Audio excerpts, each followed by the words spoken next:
TV조선 취재 기자들이 전하는 뉴스의 중심 보도본부 한나인, 저는 신효섭입니다. 코로나 사태는 이 4차 대유행이 언제쯤 지나갈지가 큰 걱정입니다. 당국에서도 언제가 정점이 될지 아직은 예상하기 어렵다는 입장인데요.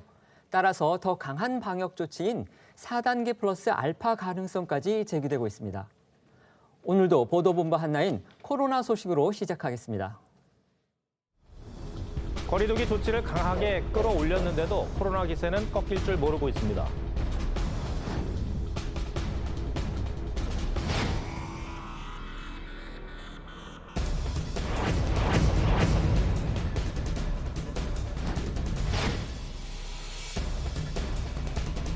좀 더 강한 방역 조치들이 필요할지 부분도 함께 검토.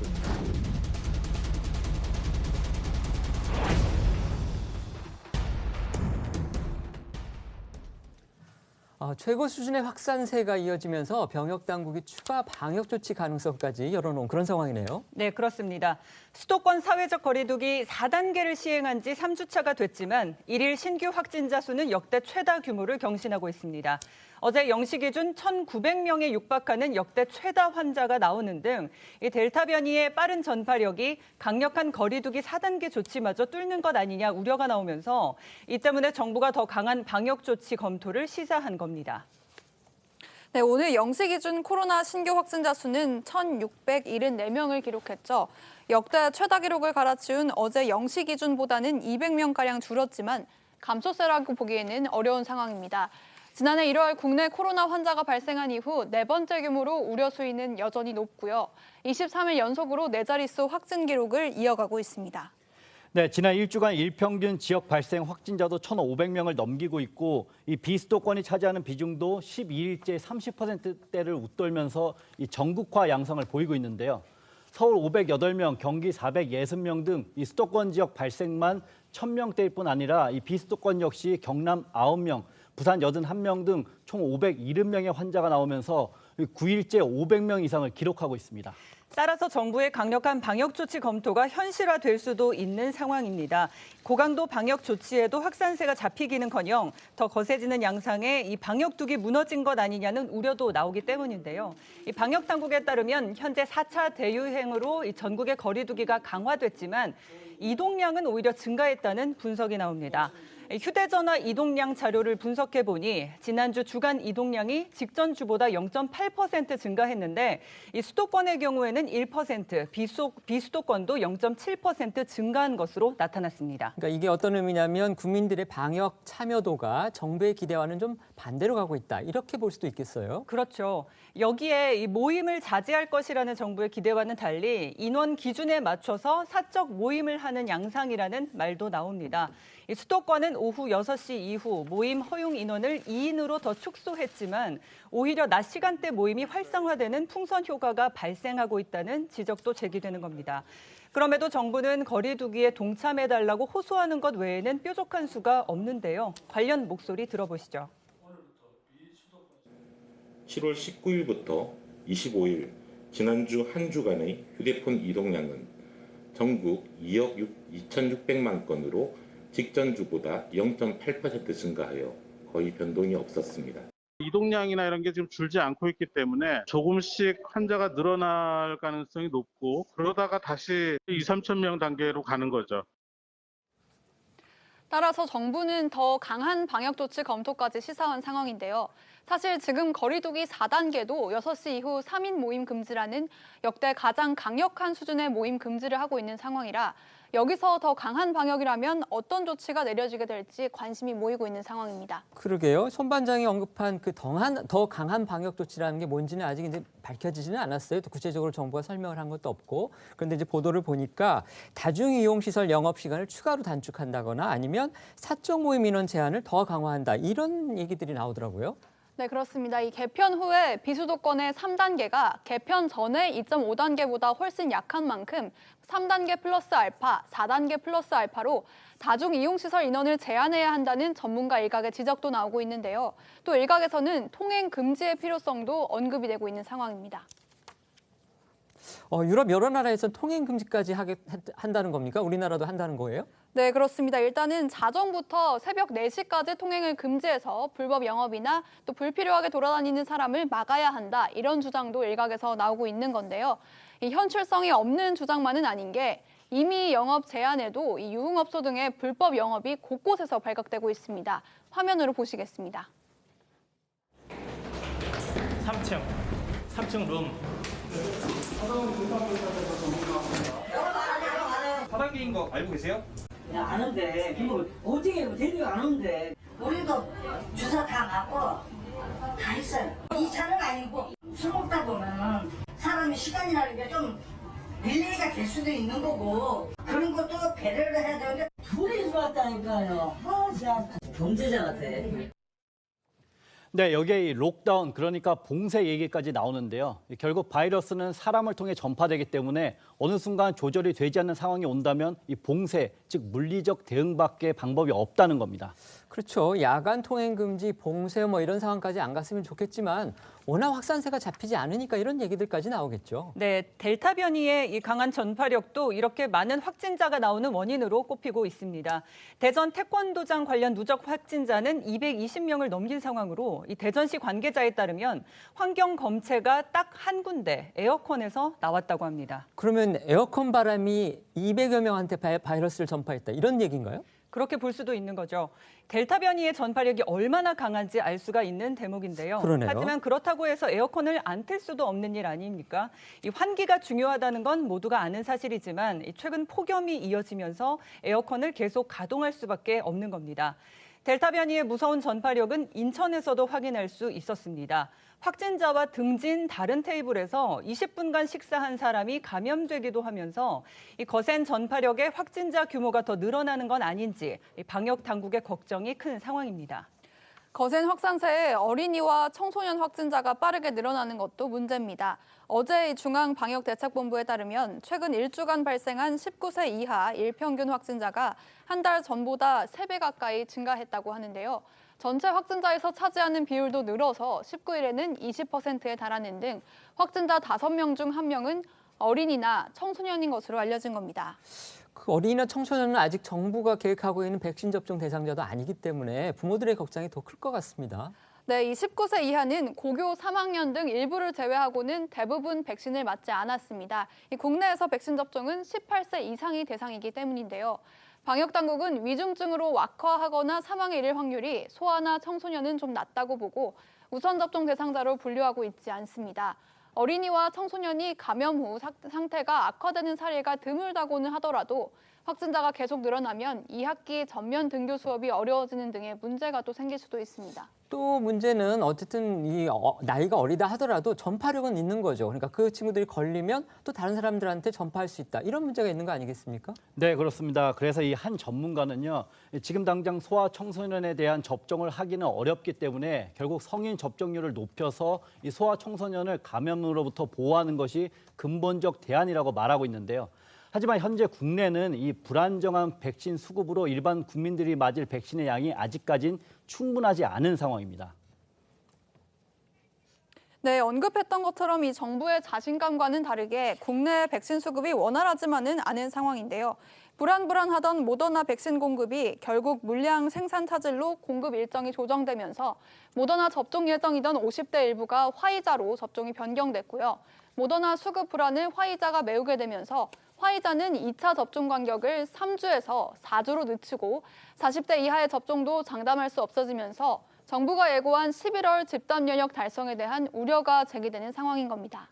네, 물론 정부는요, 이 모더나가 차질 없는 공급을 약속했다. 다음 주부터 모더나가 공급될 거다. 이렇게 국민을 안심시키고 있지만요.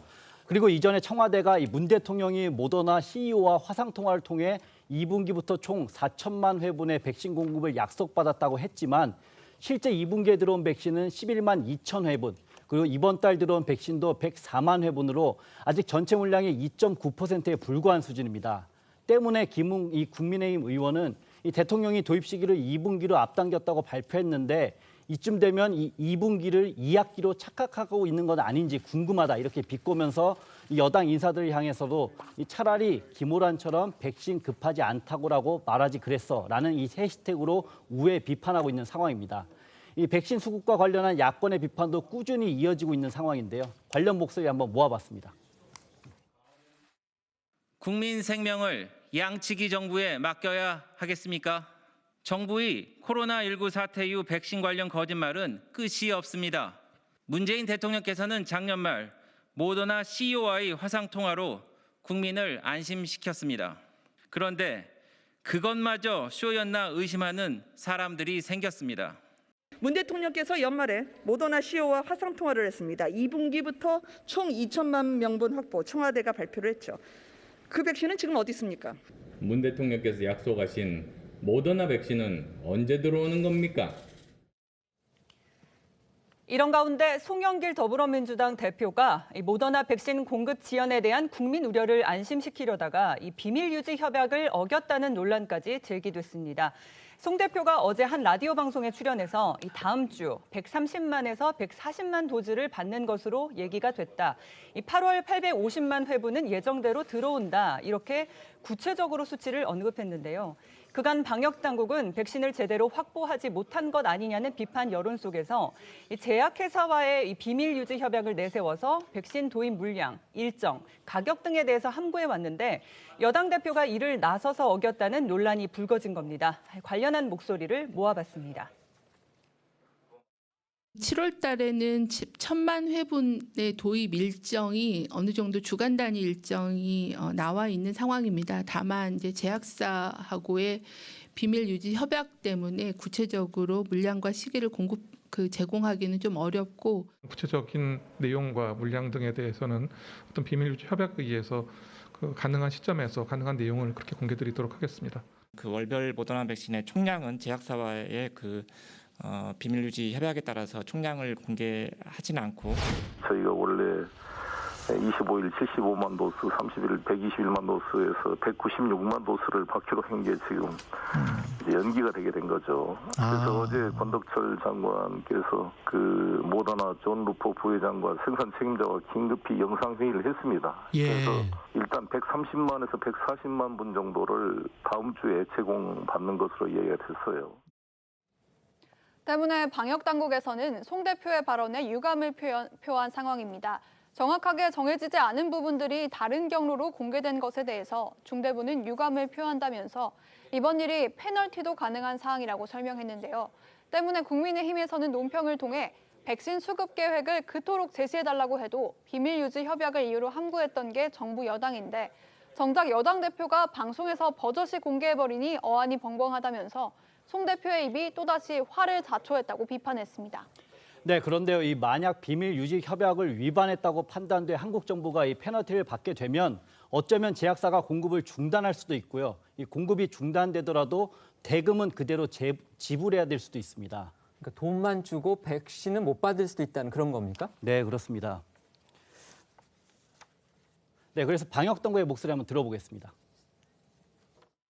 비밀유지 협약이라고 하는 것은 월별, 일정별 공급 물량을 사전에 밝힐 수 없다라고 되어 있습니다. 현재 차주에 상당 물량을 공급하기로 했다고 하는 물량 자체도 비밀유지 협약의 대상으로 판단됩니다. 그리고 거기에 따라서 페널티도 가능한 사항으로 보입니다. 페널티에 대해서는 예전에도 말씀드렸듯이 공급 일정들을 제약사가 다시 재조정하거나 공급 물량들을 조정할 수 있도록 되어 있습니다. 혹은 대금 지불의 공급을 아예 중단할 수도 있고 공급을 중단한다 하더라도 대금을 그대로 지불해야 되는 의무를 가지게 됩니다. 송 대표가 모더나 물량을 구체적으로 공개하면서 비밀 유지 협약 페널티까지 지금 언급이 되고 있는데요. 어쩌면 이제 돈만 주고 백신은 받을 수 없을지도 모른다 이런 얘기까지 나오는데 정말 그렇게까지 될까요? 글쎄요. 사실은 저 페널티라고 하는 부분을 저희가 여러 차례 듣긴 했습니다만 구체적으로 내용을 확인한 적은 없어요. 그냥 방역 당국이 설명만 하고 있는 것이죠. 네, 그러니까 네. 아마 모더나나 파이자나 이런 데가 조금씩 다를 수도 있겠죠. 그러나 여하튼 정부가 그동안 여러 가지 백신 공급이 제대로 안 된다는 그런 비판을 감수할 때도 제대로 된 설명을 할 수가 없었어요. 그게 바로 저 약정 때문에 그렇다는 거거든요. 그런데 정부와 여당 사이는 많은 서로의 비밀을 공유하고 있을 거예요. 외부로 밝히지 못하는 것. 근데 이렇게 만약에 정보 관리가 안 된다면 앞으로 정부 여당 사이에 어떻게 정보를 공유할 수가 있는가 하는 데에 대한 대단한 불안감을 준 송영길 대표의 발언이었다. 그러니까 앞으로 이건 뭐 엎질러진 물이라고 하고 유감을 발표했습니다마는 어찌됐든 간에 이런 일이 재발하지 않는 무슨 근본적인 대책 같은 건 없는 것일까? 뭐 이런 부분이 굉장히 궁금해지는 대목입니다. 송 대표가 개인적으로 좀 실수를 한 걸까요? 아니면은 정부하고 여당 대표 사이에 뭔가 좀 손발이 안 맞는 그런 것 때문에 생긴 걸까요? 어떻게 보십니까? 이제 국민들이 워낙 궁금해하다 보니까 본인이 이제 좀 말을 한 것 같아요. 그런 부분은 좀 실수라고 볼 수도 있을 것 같은데 다만 이제 송영길 대표가 이게 어떤 제약회사와 문제가 돼서 정말 백신 공급을 못 받고 비용만 지불해야 될 상황까지는 아니라고 판단했기 때문에 얘기를 했을 것으로 보여지고요. 실제 이제 방송이라든가 뭐 야권에서는 계속적으로 이 백신 도입 물량이라든가 뭐 가격이라든가 또는 나는 언제 백신을 맞을 수 있는 거야? 라는 국민들의 굉장히 궁금증이 많았었는데 한 번도 속 시원하게 말을 못 해준 게 결국에는 비밀 유지 협약이었습니다만 아직까지는 제약회사의 어떤 백신 물량이 부족한 상황에서 실은 갑이잖아요. 그리고 전 세계적으로 또 공급의 어떤 차질이 우려될 수도 있는 측면에서 부득이한 것 같고 이번에 뭐 한번 국민의 뭐 궁금증을 풀어줬다고 할 수 있겠습니다만 앞으로는 조금 더 신중해야 되지 않을까 싶습니다. 사실 방역 당국도 페널티 얘기를 하면서 꼭 뭐 페널티를 뭐 우리가 받을 거다 이런 얘기보다는 모더나가 또 먼저 공급을 어긴 측면도 있기 때문에 그건 좀 지켜봐야 한다 이렇게 얘기를 했습니다. 따라서 저희도 추이는 한번 좀 봐야 될 듯합니다. 자, 지금부터는 정치권 소식 이어가겠습니다.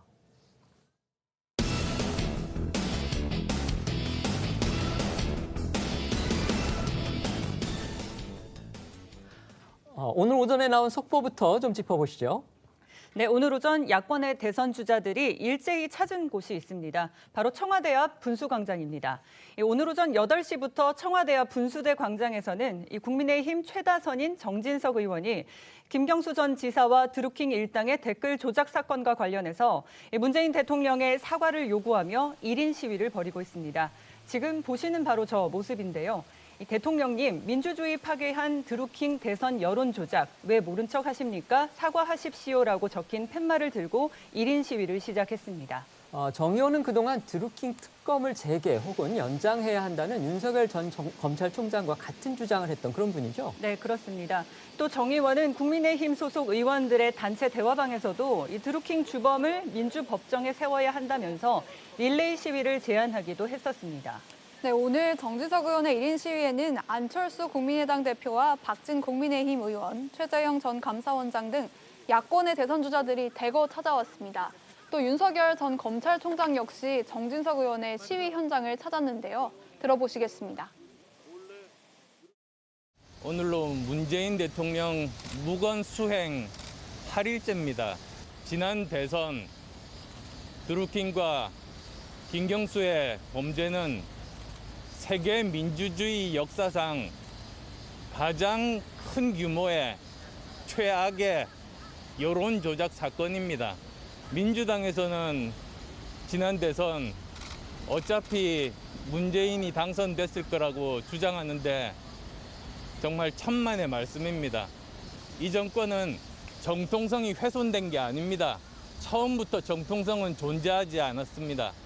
선거제도를 뿌리채 흔들리는 여론조작, 이거 다시는 있어서는 안 되죠. 이 부분에 대해서 대통령께서 분명한 입장 표명과 또 유감 표명, 나아가서는 사과를 안 하신다면 앞으로 다시 이런 일이 벌어지지 않는다는 보장을 할 수가 없죠. 법적인 책임 유무를 떠나서 그 부분을 분명히 해주셨으면 좋겠다라는 것이 저희 당의 입장이고 또 저희 입장입니다.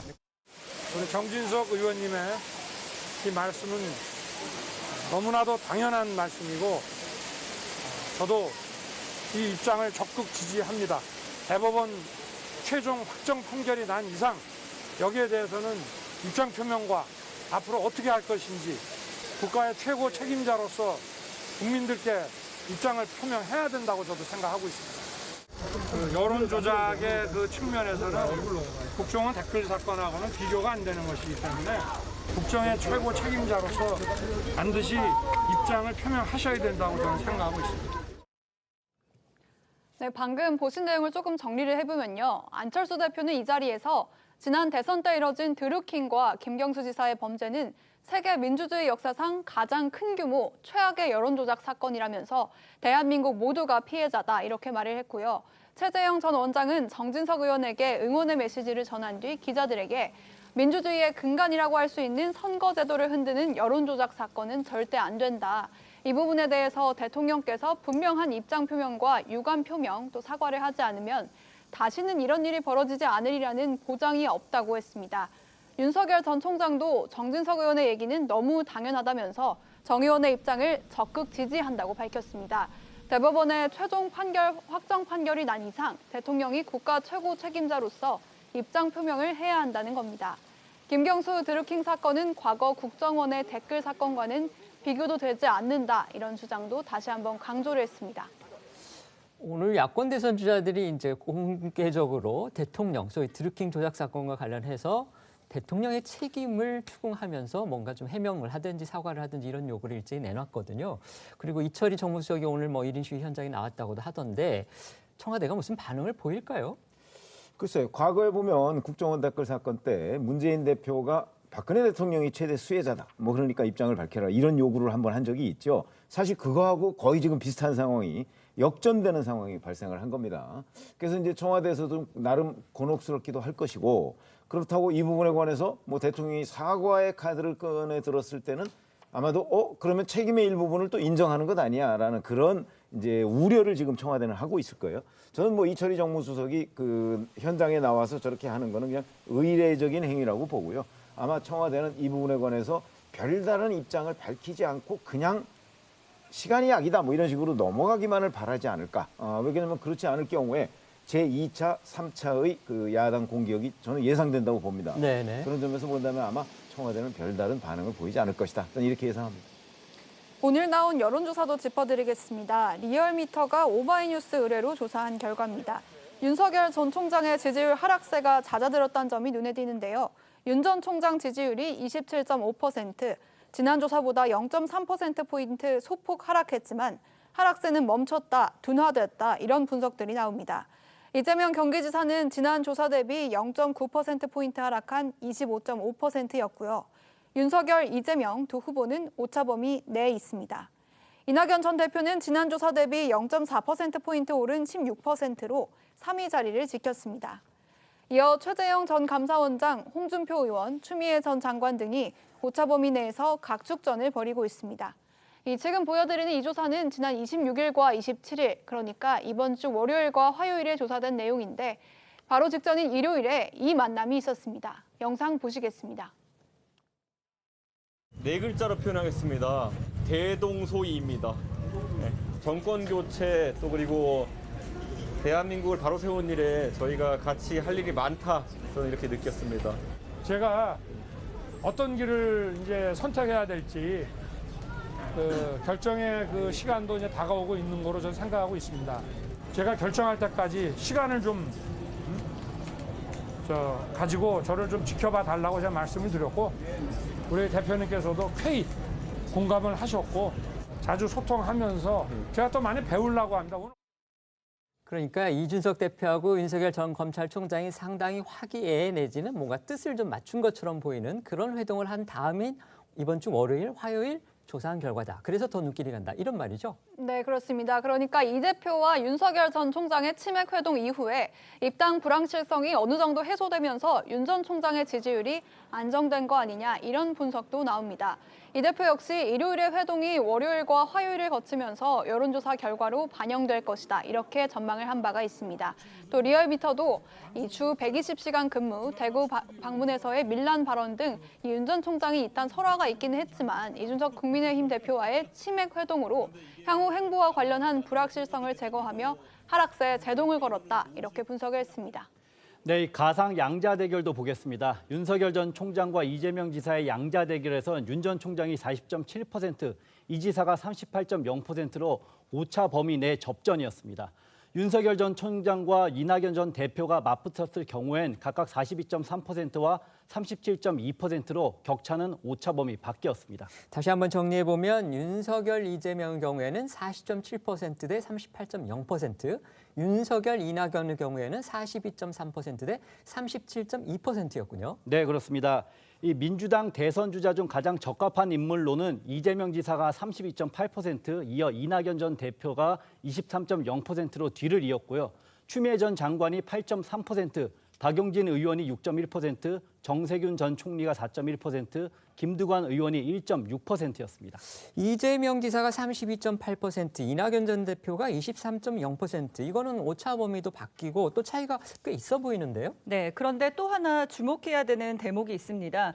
이재명 경기지사가 이 호남에서는 백제 발언의 후폭풍을 겪고 있는 게 아니냐는 점입니다. 이 광주 전라 권역의 지지율을 보고 계시는데요. 이재명 지사는 광주 전라 지역에서 7월 2주차에는 43.7%를 얻었지만 2주 사이에 11.5%포인트나 떨어졌습니다.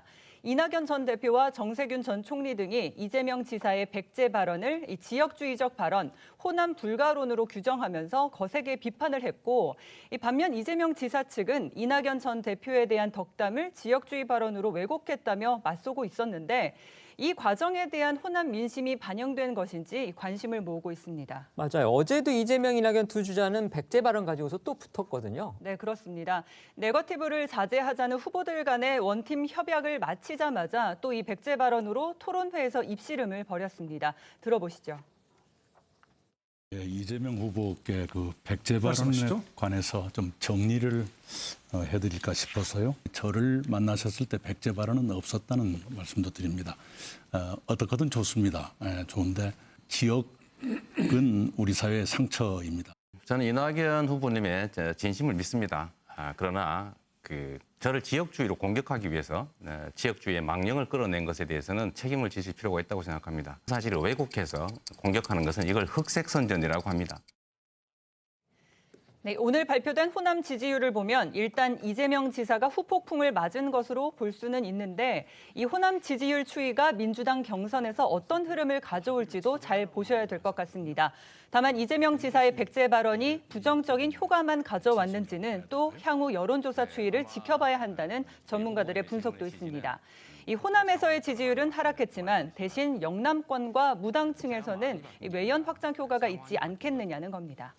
네, 야권으로 가보겠습니다. 이 보수 야권 대선 주자 중 가장 적합한 인물로는 윤석열 전 총장이 29.0%로 가장 높은 선택을 받았고 홍준표 의원이 13.3%로 뒤를 이었습니다. 그리고 유승민 전 의원이 8.3%, 최재형 전 원장이 7.6%, 이어 안철수 대표, 원희룡 지사 등의 이름이 보였습니다. 그러니까 보수주자 적합도에서는 윤석열 전 총장이 29.0%, 홍준표 의원이 13.3%. 다른 여론조사 결과하고 크게 다른 것 같지는 않습니다. 네, 그렇습니다. 그리고 어제 이 5선 조경태 국민의힘 의원이 홍준표 의원 대선 캠프에 선대위원장을 맡기로 했다는 뉴스도 화제가 됐었는데요. 이 조경태 의원은 언론과 인터뷰에서 홍준표 의원 공약이 인상적인 게 많다면서 다른 후보들과 비교했을 때 정책에 대한 경쟁력은 홍준표 의원이 제일 뛰어난 것 같다고 이 선대위원장을 맡은 이유를 설명했습니다.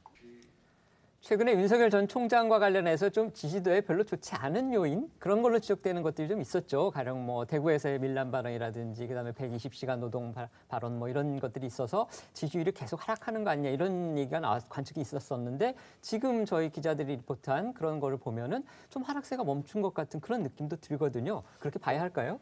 그렇습니다. 실제 이제 주 120시간 일해도 쉬게만 해주면 된다. 이런 측면에서 어떤 탄력 근로제를 강조하다 보니까 실언이 나온 거지 않습니까? 이게 또 사업주의 입장에서 바라본 것이기 때문에 분명히 실언인데 이런 약간의 불안감적인 요소에 대해서 이준석 대표가 치매 개독을 했잖아요. 네네. 그러면서 굉장히 호쾌한 모습을 보여줬어요. 그러면서 정권 교체하겠다.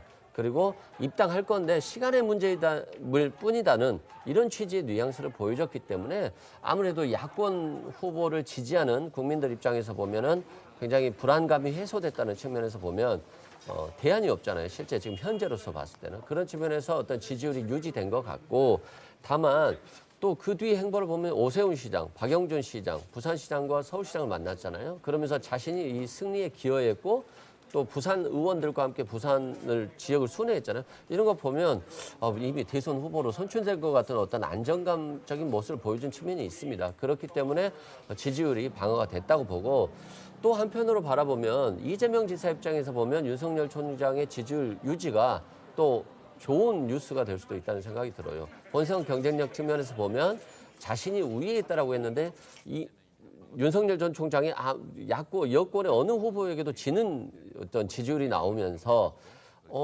이낙연 후보도 충분히 본선 경쟁력이 있다. 이런 측면에서 굉장히 강한 인상을 줬거든요. 그런 측면에서 보면 이재명 지사에게도 유리한 측면이 있습니다만 다만 이제 백제 발언 같은 경우는 빨리 빠져나와야 될 것 같아요. 본인 입장에서 보면 덕담이 맞아요. 이낙연 전 대표가 굉장히 고루한 지지를 받고 있기 때문에 호남에서도 뭐 승리할 수 있다. 호남 후보도 이런 취지의 덕담은 맞습니다만 백제 발언의 어떤 그 역사 자체가 호남에게는 그렇게 유쾌한 발언은 아니잖아요.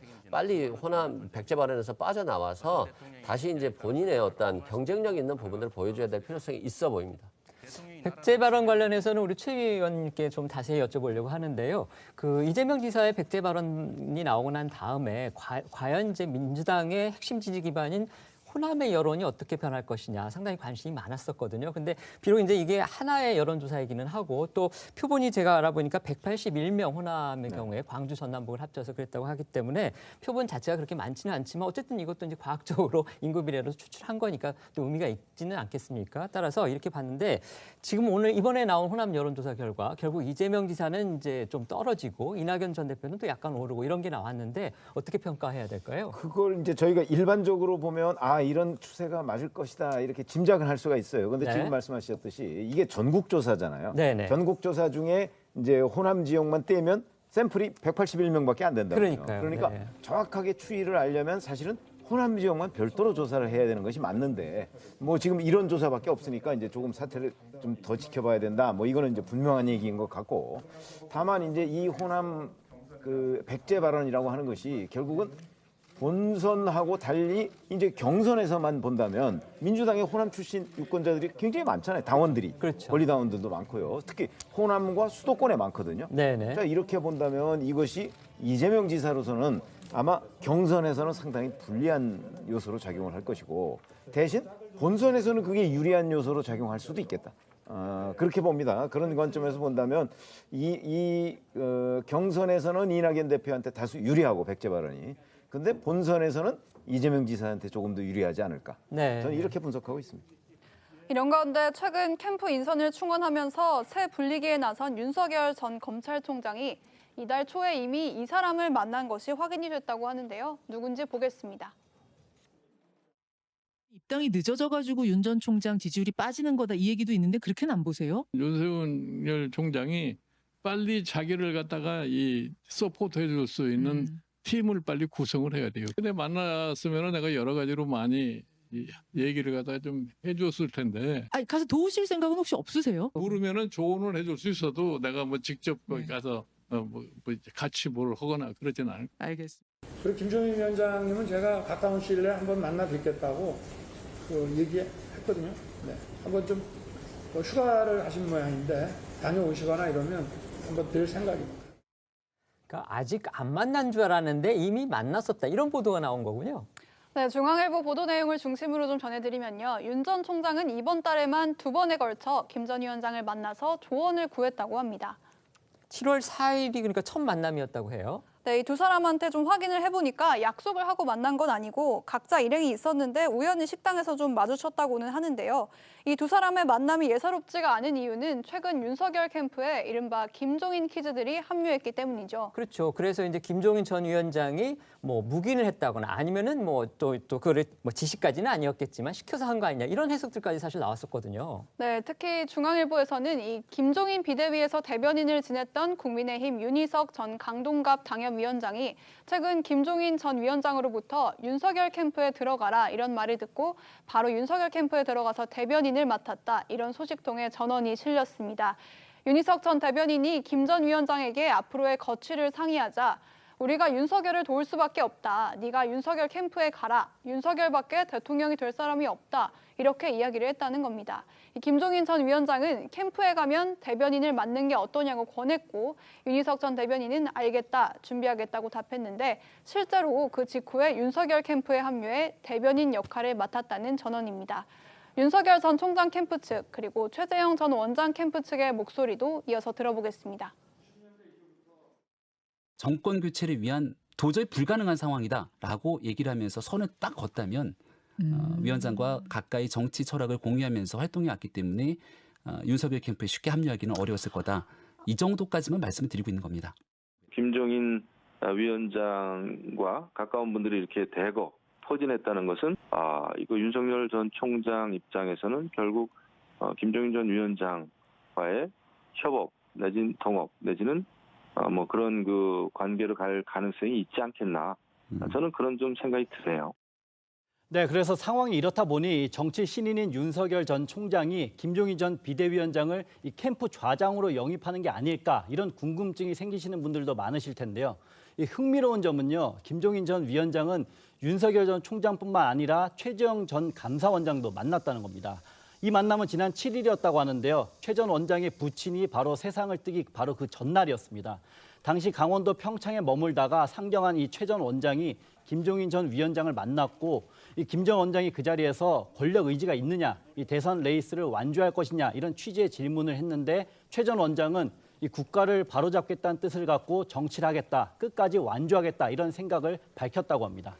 그러니까 정리를 해보면 김종인 전 위원장이 이달 4일과 7일, 그러니까 사흘 간격으로 윤석열, 최재형 두 주자를 잇따라 만난 그런 셈이 되네요. 네, 그렇습니다. 또 윤 전 총장과 최 전 원장은 이 자유한국당 비대위원장을 지낸 김병준 교수도 각각 하루 차에, 그러니까 지난 19일과 20일에 접촉했다고 합니다. 이 정치권에서는 유력 대선 주자로 꼽히는 윤 전 총장과 최 전 원장이 이 야권의 거물급 인사를 잇따라 접촉한 것을 두고 이 캠프 좌장 영입전에 나선 거 아니냐 이런 관측이 나오고 있습니다. 그러니까 윤석열 전 총장이나 이제 최재형 전 감사원장이나 두 분 다 정치 신인이기 때문에 캠프를 꾸리면 뭔가 무게 중심도 좀 잡아주고 그다음에 정치 멘토도 해줄 수 있는 좌장을 누군가 모실 것이다. 이런 관측이 많았는데 두 사람이 지금 본격적인 경쟁에 나선 걸까요? 저는 일단 그렇다고 보여집니다. 근데 이제 김종인 전 위원장과 김병준 전 어떤 총리 지명자였었죠. 네네네. 그 두 분은 사실은 대체제는 아닌 것 같아요. 아, 그렇게 보십니까? 그렇죠? 김종인 전 위원장 같으면 뭔가 이렇게 총괄해본 경험이 있는 그런 사람이고 김병준 전 총리 지명자 같은 경우는 이제 노무현 정부에서 청와대 정책실장을 하지 않았습니까? 그 네네. 이후에 이제 교육부 총리 잠깐 했었고요. 네. 뭐 그런 경력들을 보면 김병준 전 부총리 같은 경우 뭐 이렇게 정치 경험이 많다 이렇게 보기는 어렵거든요. 그러니까 그래서 선거를 직접 뛰어본, 다뤄본 그런 경험이 있느냐 없느냐의 차이가 크다는 그런 그렇죠. 말씀이신 그게 거죠? 이제 상당히 크기 때문에 네, 대체제가 아니다 이거죠. 네. 그래서 아마 네. 둘이 이제 쓰일 용도가 제가 보건대는 아마 이제 최재형 전 감사원장이나 윤석열 전 총장이 좌장으로 모셔야 되는가 아니면 정책 총괄 뭐 이런 쪽으로 모셔야 되는가 뭐 이렇게 아마 나름대로 적재적소라고 판단되는 곳에 아마 모시려고 하지 않을까. 그래서 이런 하루 사이 또는 뭐 며칠 사이로 이렇게 만나게 되는 일이 벌어진 것 아닌가 이런 생각이 듭니다. 이런 가운데 윤석열 전 총장은 자신과 가족을 둘러싼 네거티브 공격에도 적극 방어에 나선 상황입니다. 어제는 부인 김건희 씨의 혼전 동거설이 사실로 확인됐다고 주장한 유튜브 채널 열린공감TV의 대표와 일간지 기자 등 3명을 형사 고발했는데 강력한 법적 대응을 예고한 지 하루 만에 행동에 나선 겁니다. 그렇죠. 어제 저희 한나인 시간에 윤캠프 측에서 고발 소식을 알려왔고 저희도 또 그걸 전해드렸었어요. 네, 그간 사실상 무대응으로 일관해왔던 윤 전 총장의 대응 기조가 확실히 달라진 것으로 보이는데요. 오늘 이준석 대표는 이러한 윤 전 총장의 변화에 굉장한 자신감이 보인다며 지지율에도 호재가 될 것이라고 전망하기도 했습니다. 들어보겠습니다. 지금까지 윤 총장의 어떤 가족에 대한 공격이 많았었고 윤 총장이 아무래도 뭐 이런 것들 처음부터 미주알 고주알 대응하면은 좀 여론이 안 좋게 보는 것도 있기 때문에 이제는 참을 만큼 참았다라는 생각을 하고 적극적인 대응을 하는 것 같은데요. 저는 사실관계에 따라 대응하면은 이거는 지지율의 호재가 될 것이다 이렇게 봅니다. 오히려. 하지만 윤 전 총장 측의 강경 대응에도 부인 김건희 씨의 사생활 의혹에 대한 논란은 점점 거세지는 상황입니다. 윤 전 총장 측이 법적 대응에 나서자 해당 매체 역시 맞대응을 예고했고 동거설의 또 다른 당사자인 양 전 검사 측 역시 가세하면서 이 파장이 수그러들지 않고 있는 건데요. 먼저 윤 전 총장 측은 해당 의혹이 전혀 사실이 아님에도 열린 공감TV가 신분을 속이고 양 전 검사의 모친을 만나 허위 진술을 유도했다고 주장하면서 형사 고발까지 했습니다. 윤 전 총장 측은 어제 입장문을 통해 자신들의 정치적 이해관계와 이 방송 수익만을 노리고 검증을 빙자해 입에 담을 수도 없는 거짓을 퍼뜨리는 범죄 행위를 더는 두고 볼 수 없다고 판단했다면서 이들을 주거 침입 및 정보통신망법 위반 혐의로 고발했다고 밝혔는데요. 윤 전 총장의 목소리 들어보시죠. 부인 되시는 분께서 전 검사와 직접적인 관계였다. 이런 내용. 객관적으로 좀 확인을 해보시죠. 또 어떤 분이 그런 말씀을 했으면 그게 맞는 말인지 잘못된 말인지 그분의 말씀을 좀 검증을 해보면 되지 않겠습니까? 검증이라는 이름으로 누군가에게 또 다른 2차, 3차 가해가 이어져서는 안 된다는 기본 원칙, 특히 언론의 취재윤리는 반드시 좀 지켰으면 좋겠다. 지난번 공영방송의 문제도 그런 비슷한 맥락들이 있었거든요. 윤석열 후보가 좀 뒤늦게 장가를 갔던 상황이지 않습니까? 예. 그래서 장가가기 한참 전에 있었던 남남으로 있었을 때의 가족의 문제까지 끄집어서 검증하는 부분들은 아마 대통령 선거에서 정말 중요한 일을 묻기보다는 방향이 엉뚱하게 갈 수 있거든요. 네, 여기에 열린공감TV 측도 강하게 반박에 나선 상황입니다. 이 방문 당시에 기자임을 밝혔고 이 주거 침입이 아닌 환대를 받는 상황에서 이 모친의 정신도 치매로 볼 수 없을 만큼 또렷했다고 주장하고 있는 겁니다. 여기에 열린공감TV 측은 윤 전 총장이 개인이 아닌 이 캠프에서 고발 조치를 취했다는 점에 대해서도 문제를 제기하고 있는데요. 이 오마이뉴스에 따르면 해당 매체의 대표는 억울하다고 판단했다면 이 당사자인 윤 전 총장이 직접 고소를 했을 것이라면서 윤 전 총장 대신 캠프가 법적인 대응을 한 것은 이 나중에 패소할 경우 빠져나가기 위한 수법이라고 주장한 것으로 전해지고 있습니다. 또한 의혹을 보도한 영상을 이 삭제하거나 수정할 계획은 없다는 입장도 밝힌 것으로 전해졌습니다. 윤석열 캠프와 매체 간의 다툼이 확전 양상을 보이자 어제 양 전 검사 측은 94살의 모친 치매 진단서를 공개했습니다. 치매에 걸린 모친에게 접근해 원하는 답을 유도했다는 양 전 검사 측 주장에 해당 매체가 진단서 공개를 요구하자 실제 진단서와 처방전을 공개하며 재반박에 나선 건데요. 양 전 검사 측은 어제 입장문을 통해서 열린공감TV 등의 뻔뻔함을 도저히 참기가 어려워 추가 입장을 낸다며 당신들은 어머니도 없는가? 어머니가 정상적인 대화가 불가능한 상황인 걸 몰랐을 리가 없다. 본인들 요구대로 진단서와 처방전을 공개했으니 어머니께 무릎 꿇고 사죄하고 책임을 지라 이렇게 반박을 했습니다. 그러니까 결국 김건희 씨를 둘러싼 의혹에서 결국 양 전 검사가 어머니의 치매 진단서까지 발표하는 공개하는 그런 상황으로까지 번졌네요. 네, 하지만 그럼에도 일각의 의혹 제기는 계속되고 있습니다.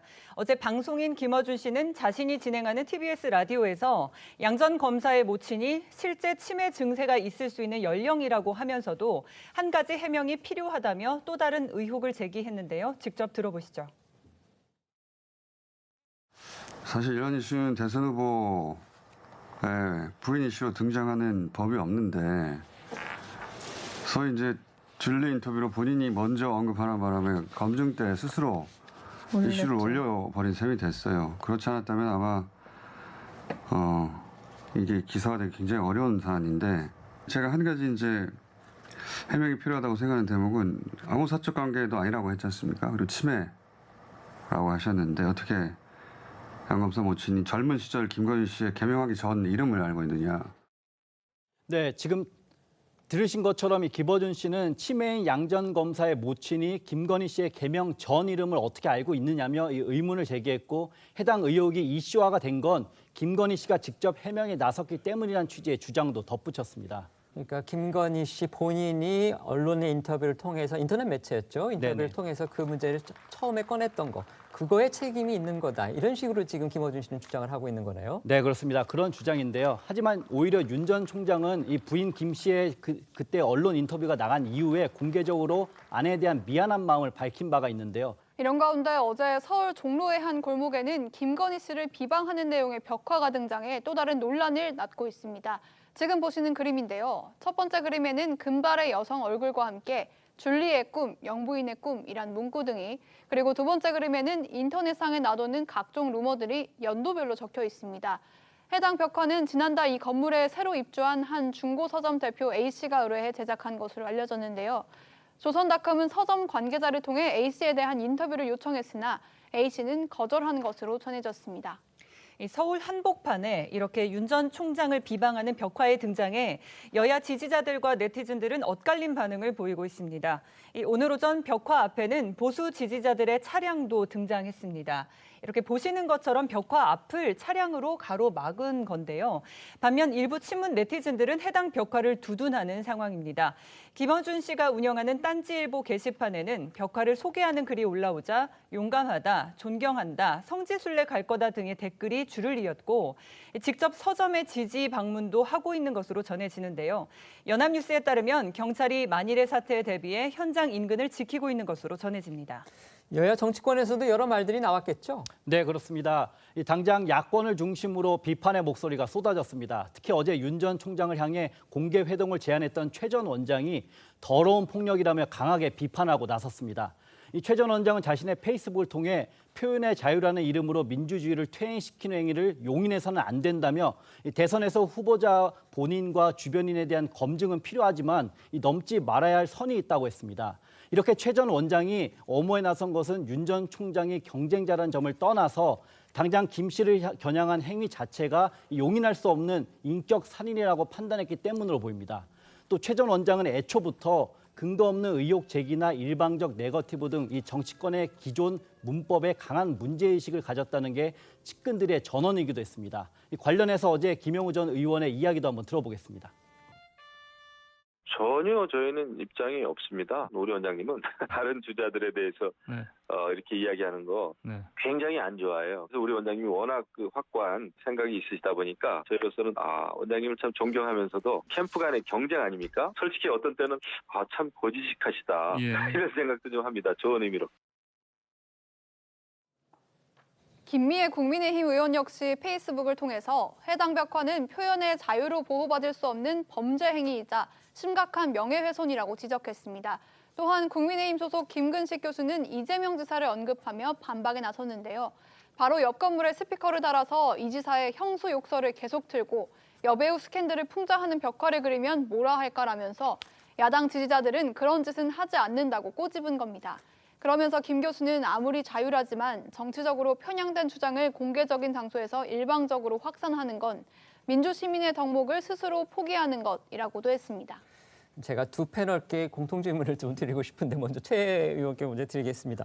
지금 저 열린공감 TV라는 곳에서 제기한 그 부인 김건희 씨의 사생활 의혹 제기, 보도라고 할 수도 있을지 모르겠습니다만 일단 그거 자체를 어떻게 보시는지, 그리고 윤석열 전 검찰총장 측에서 바로 이제 법적 대응을 했잖아요. 고발을 했는데 또 그런 대응은 또 어떻게 보시는지 한번 말씀 좀 해주시죠.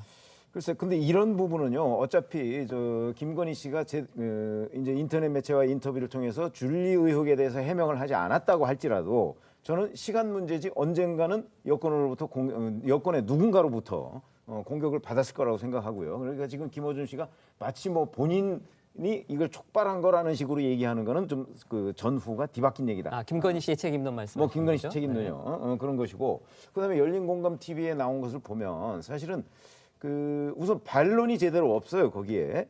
그다음에 열린공감 TV와 지금 윤석열 전 총장 캠프 사이에 저런 공방이 오가고 있는데 사실 저희도 어떤 것이 사실인지는 잘 모르겠어요. 그렇죠. 취재 방식이 어떻게 돼 있고 실제 가서 치매인 94살의 양 전 검사 모친, 어머니, 모친한테 어떤 식으로 접근해서 어떻게 됐는지 양쪽 의견이 워낙 다르기 때문에 잘 모르겠는데, 글쎄 제가 아마 추정컨대는 이런 식의 중요한 취재 때는 되게 녹음을 하지 않겠습니까? 네네. 열린공감 TV가 자신이 있다면 그 녹음한 그 부분을 저는 좀 공개했으면 좋겠어요. 그래서 우리가 이렇게 취재했노라 하는 걸 한다면 더욱더 이런 문제에 대한 사실관계가 좀 드러나지 않을까 이런 생각이 들고요.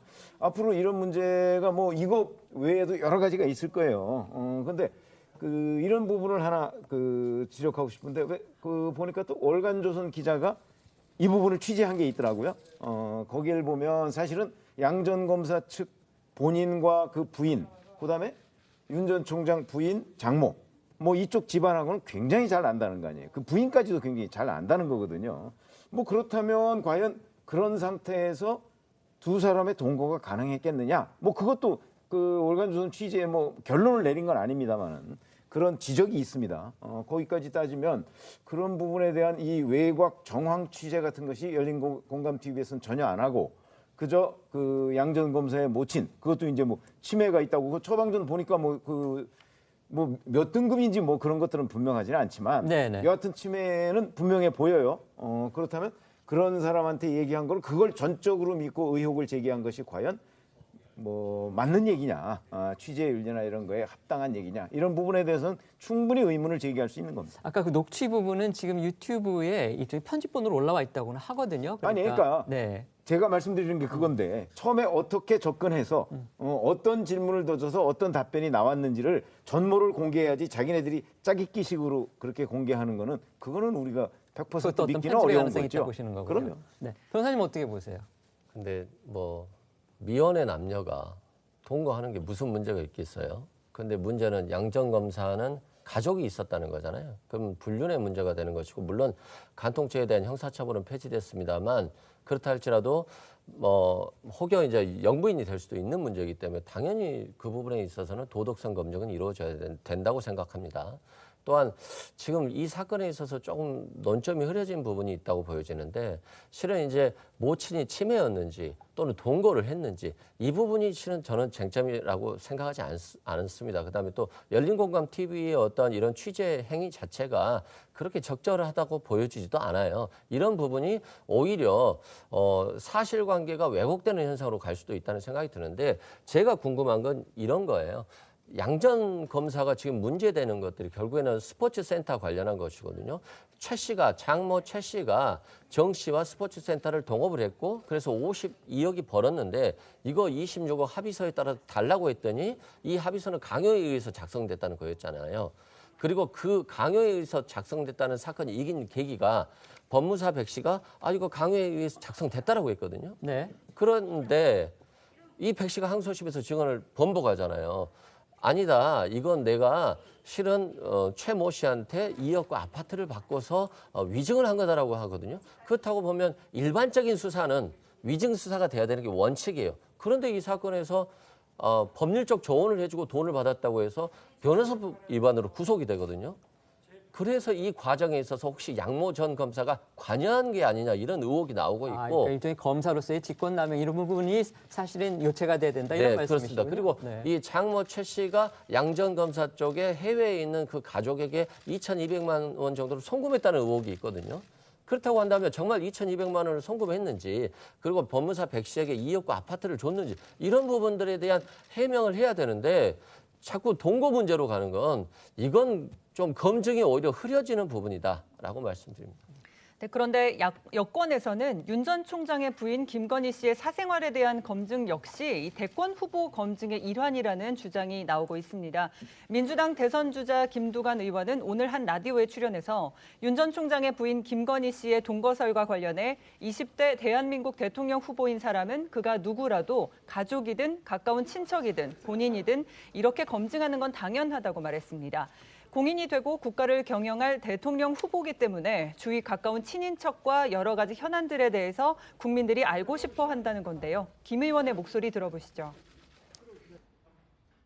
그 개인 프라이버시에 관계되는 거라서 제가 뭐라고 말씀드릴 수는 없지만 이제 공인이 되고 또 국가를 경영할 대통령 후보이기 때문에 주위 가까운 친인척의 여러 가지 현안들에 대해서 국민들이 알고 싶어 하거든요. 우리가 뭐 장관 청문회도 머리끝에서 발끝까지 다 발가벗긴다 합니까?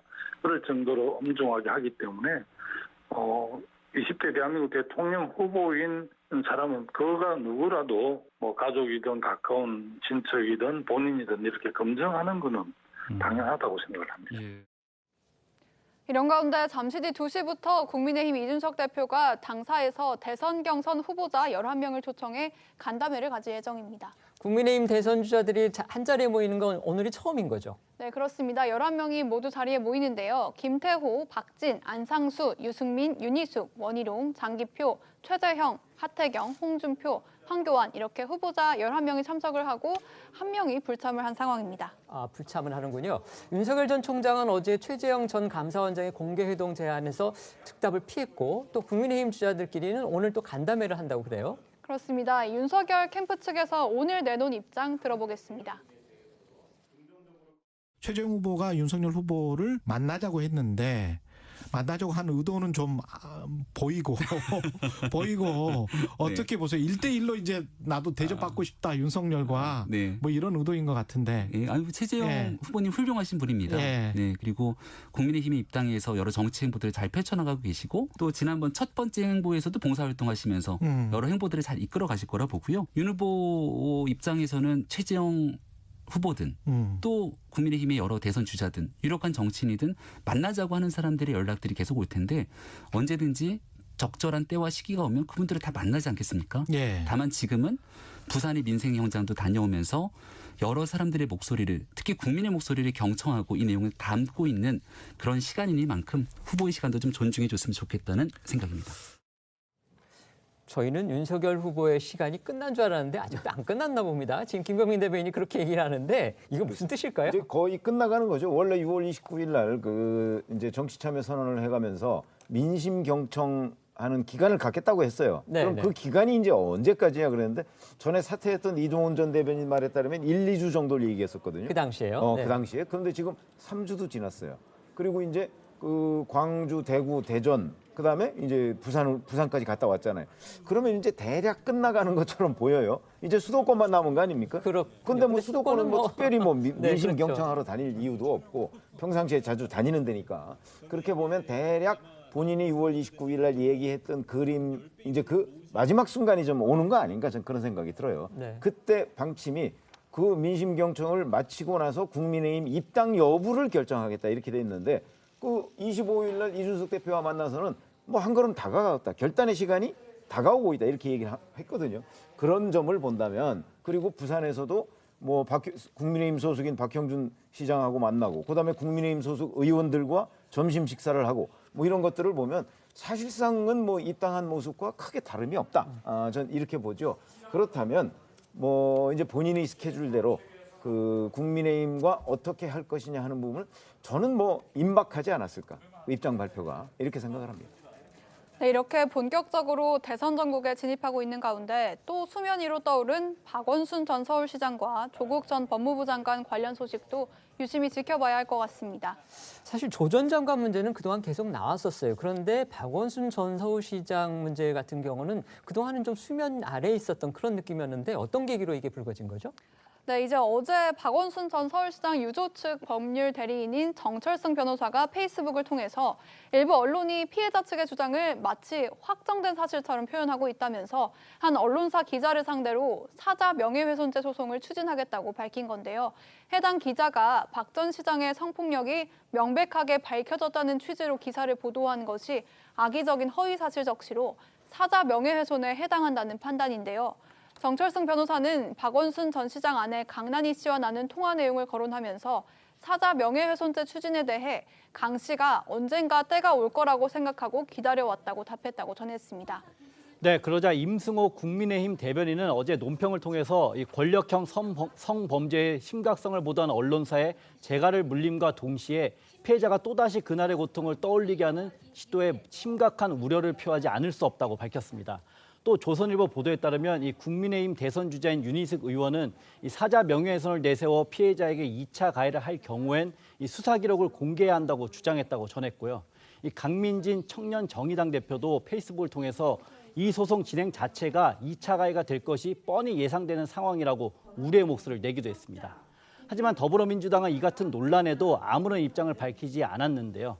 앞서 인권위는 지난 1월에 박 전 시장이 피해자에게 행한 성적 언동은 이 인권위법에 따른 성희롱에 해당한다고 판단했습니다. 당시 민주당은 피해자를 향해 정식 사과를 했는데요. 한번 들어보겠습니다. 인권위 조사 결과를 무겁게 받아들입니다. 피해자와 가족들께 다시 한번 깊이 사과드립니다. 대표님께서도 말씀하셨지만 이를 겸허히 받아들입니다. 민주당의 부족한 대응으로 상처받으신 피해자분께 진심으로 죄송하다는 말씀을 드리고 싶습니다. 정철승 변호사는 2차 가해 논란에 대해 2차 가해는 성범죄에만 해당하는 일이 아니다라며 이 기자의 사자 명예훼손 범죄로 중대한 피해를 입고 고통을 겪게 된 피해자들을 도리어 비난하는 그야말로 2차 가해를 저지르지 말기 바란다고 밝혔습니다. 한편 징중권 전 동양대 교수는 대법원의 유죄 확정 판결을 받고 재수감된 김경수 전 경남지사를 옹호하는 방송인 김어준 씨를 겨냥해서 박원순 전 시장은 성추행할 사람인가라고 반문했는데요. 그러면서 항상 사고는 보이지 않는 사람이 치는 거다라고 말했습니다. 변호사님, 그 법률가로서 보셨을 때 지금 박원순 전 서울시장의 유족 측에서 하겠다는 소위 사자 명예훼손 소송 어떻게 보십니까? 긍정적이지 않아 보여요. 결과 자체가. 왜냐하면 실제 인권위원회에서도 이제 성희롱이라는 발언을 했었고 민주당에서도 사과 발언을 했었기 때문에 결과적으로 보면 결과는 그렇게 좋지 않을 걸로 보여지고, 또한 박원순 전 시장이 본인이 어떠한 제기된 문제에 대해서 극단적인 선택을 하지 않았습니까? 이건 스스로 이제 방어권을 포기하는 측면이 있는 걸로 보여져요. 다만 이제 언론사 기자를 상대로 한 소송을 제기할 것인지 여부에 대한 고민이라는 거고요. 가족 입장에서 보면 이제 갑자기 뭐 남편을, 아버지를 떠나보낸 어떤 가족의 슬픔은 충분히 이해할 수 있고, 박원순 전 시장이 오랜 기간 동안 사회활동을 하면서 기여한 부분들, 그리고 자신의 전 재산을 기부한 부분들, 그래서 자신의 가족들은 경제적으로 굉장히 힘든 상황인데 자신의 아버지가 그렇게 계속해서 어떤 성적 범죄자로 몰리는 것에 대해서의 안타까움은 충분히 이해할 수 있습니다만, 결과적으로 이제 이러한 소송들이 2차 가해로 연결될 수 있고, 그것이 결국 가족들의 명예를 회복하는 방법으로 결과가 나올 것 같지 않아서 그렇게 좋은 어떤 선택은 아닌 걸로 보여집니다. 한편 민주당 주요 인사들은 조국 일가 구하기에 적극적으로 뛰어들었습니다. 조국 전 장관 딸의 서울대 공익인권법센터 세미나 참석과 관련해 증인의 진술이 번복됐기 때문인데요. 앞서 윤호중 민주당 원내대표는 조국 전 장관과 관련해 검찰 각본의 가족 인질극이 양심 고백에 의해 조기 종영됐다면서 검찰은 즉시 감찰에 착수하고 공수처도 관련자 수사에 착수하길 바란다고 말했습니다.